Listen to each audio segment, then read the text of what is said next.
With the New York Jets finalizing a trade that will net them disgruntled Las Vegas wide receiver Davante Adams, the New York Jets have also given the permission to disgruntled edge rusher Hassan Reddick to seek a trade.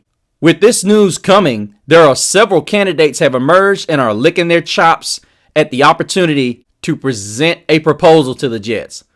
Want to find out who these teams might be? Stay tuned to find out on Gridiron Gab Pro Style.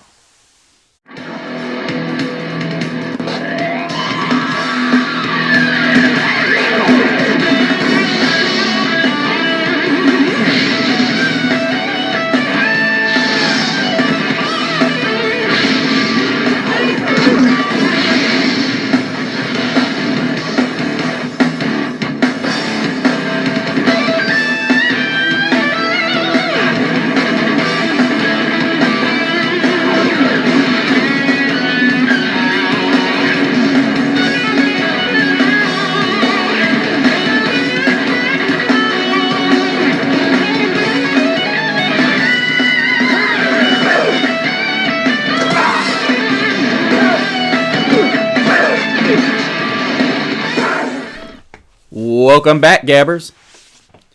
Thank you all so much for hanging out with us. As you all know, I am Mr. CeeLo. As we have breaking news, I've already posted breaking shorts. As you all know, the Jets are in big-time dealings. They've made a deal with the Las Vegas Raiders in exchange for Davante Adams. But I'm here to let you see what you guys think, and I will probably put a post up for this and to see what you guys think. But I want to go through and let you guys know, being that Hassan Reddick is now up on the trade block and he's been given permission to seek a trade. I want to go through with the possible candidates that could be looking. Now, more than likely, not going to trade this guy within the division. As, in my opinion, I think Buffalo could really use him, but they're not even considered one of those teams. Unless they gave them just a juicy offer they couldn't resist. But we're going to see, because honestly, the Jets could use that second-round pick back, so you possibly could get a second. There's a lot of people saying you could only get a third for Hassan Reddick, but we'll see.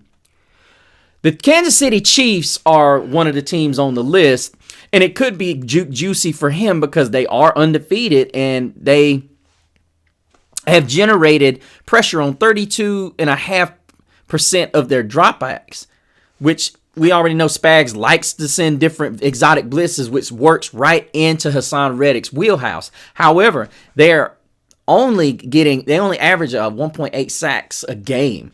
That's fourth fewest in the NFL. If I recall correctly, it's the Carolina Panthers and the Atlanta Falcons are worst.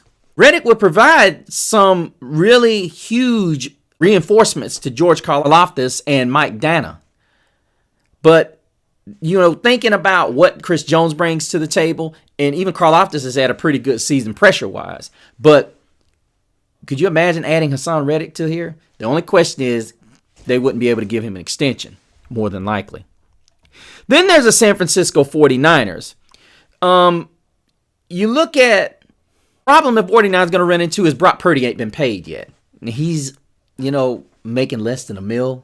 He's playing pretty darn well, I must say.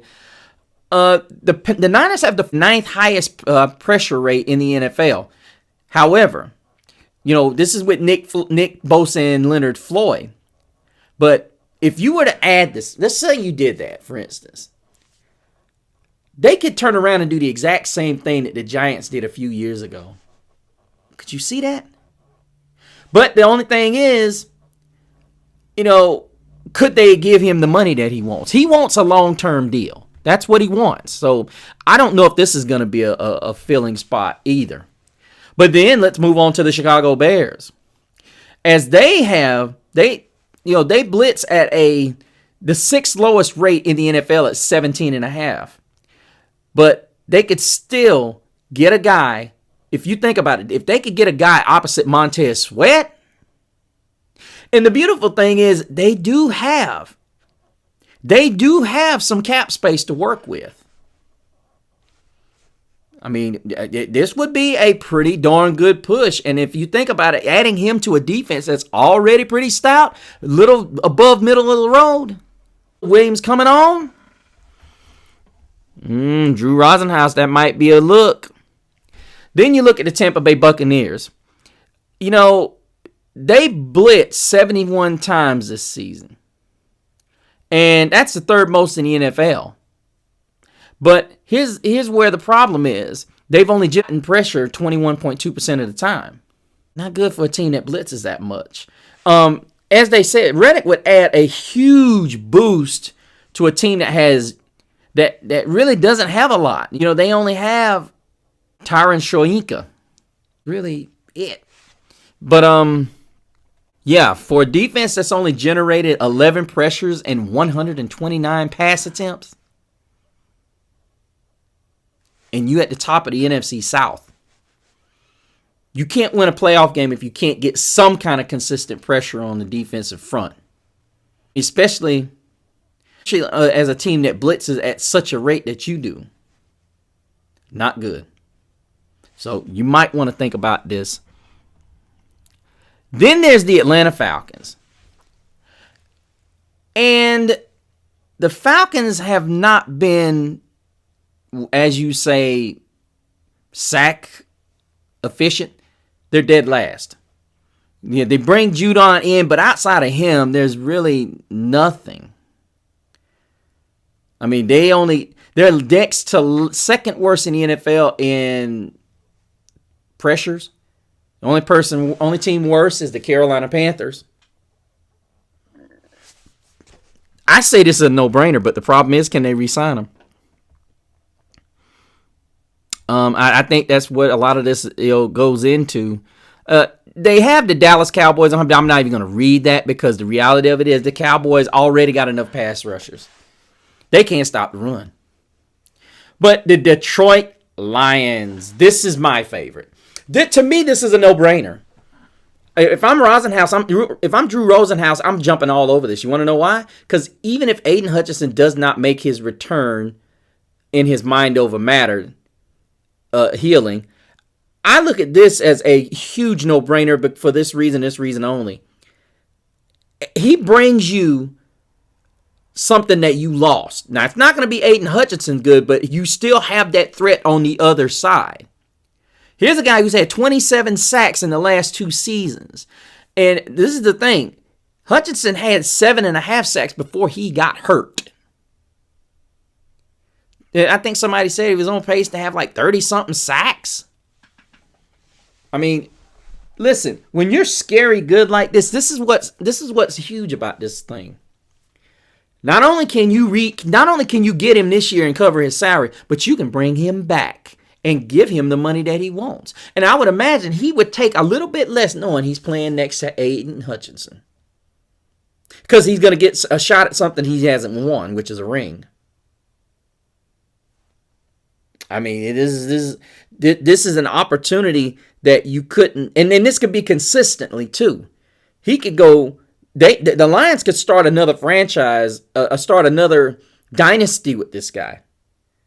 So my choice is Detroit. I think if he goes to Detroit, whether Detroit wins a championship this year or not, and he comes back, Aiden Hutchinson's back to where he was, this is a no-brainer. Not even close. So I say, Detroit, do what you got to do. Hell, if they want a 3rd round pick, give it to them. They want a 2nd.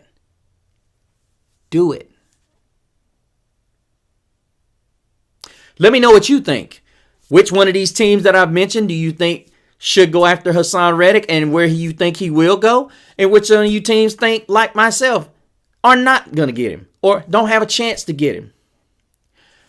Let me know down in the comments. When you subscribe, also go to my Instagram, find out the other things that I'm dishing out. Also go to my Facebook page known as Gridiron Gab Pro Style. Comment there. Look for the other things that I'm involved in. But until the next time, same Gab channel, same Gab platform. But behold, There is a warm breeze that comes from the west. The blazing sounds of victory fuel their everlasting quest. It is a call to arms, for they are here. An army that has the will to challenge and the will to dare.